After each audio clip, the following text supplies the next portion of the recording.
و هیچ وقت فکر نمی‌کردیم که قرار بود روزی برای تشییع رهبرمون میاد।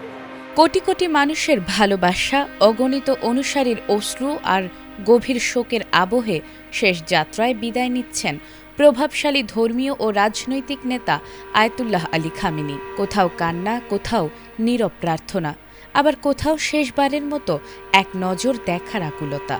টানা ৬ দিনের শোকের পর এবার শেষ হচ্ছে সেই দীর্ঘ বিদায়ের অধ্যায়। ইরানের সর্বোচ্চ নেতা আয়াতুল্লাহ আলী খামেনির কফিন ইরাকের পবিত্র শহর নাজাফ থেকে ইরানের মাশহাদের উদ্দেশ্যে নেওয়া হয়েছে।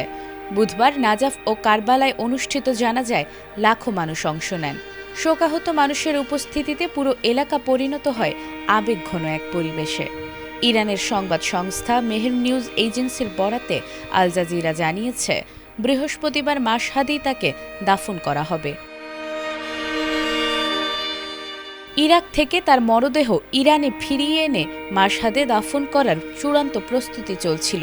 তবে ইরান ও মার্কিন যুক্তরাষ্ট্রের মধ্যে চলমান যুদ্ধ পরিস্থিতি এবং নতুন করে শুরু হওয়া মার্কিন বিমান হামলার কারণে সর্বোচ্চ নিরাপত্তার স্বার্থে কর্তৃপক্ষ চূড়ান্ত দাফন প্রক্রিয়া কিছুটা বিলম্বিত করেছে। খামেনির মৃত্যুর পর গত ৬ দিন ধরে ইরান ও ইরাক জুড়ে চলেছে শোকানুষ্ঠান, জানাজা এবং শেষ শ্রদ্ধা নিবেদনের নানা আয়োজন। এই সময় দুই দেশের বিভিন্ন শহরে হাজার হাজার মানুষ তার প্রতি শ্রদ্ধা জানাতে জড়ো হন। বিশেষ করে নাজাফ ও কারবালার অনুষ্ঠানে মানুষের ঢল নামে। নাজাফ থেকে মাশহাদে কফিন স্থানান্তরের মধ্য দিয়েই শেষ হচ্ছে এই দীর্ঘ শোকানুষ্ঠানের আনুষ্ঠানিকতা। সব প্রস্তুতি শেষ করে এখন মাশহাদে তার দাফনের অপেক্ষা। জীবদ্দশায় আয়াতুল্লাহ আলী খামেনি ইচ্ছা প্রকাশ করেছিলেন তাকে যেন মাশহাদে ইমাম রেজার মাজারের কাছেই দাফন করা হয়। তার সেই শেষ ইচ্ছাকেই সম্মান জানিয়ে মাশহাদে দাফনের সব আয়োজন সম্পন্ন করা হয়েছে। এর মধ্য দিয়ে শেষ হতে যাচ্ছে মধ্যপ্রাচ্যের অন্যতম প্রভাবশালী এই নেতার দীর্ঘ রাজনৈতিক ও ধর্মীয় জীবনের শেষ অধ্যায়।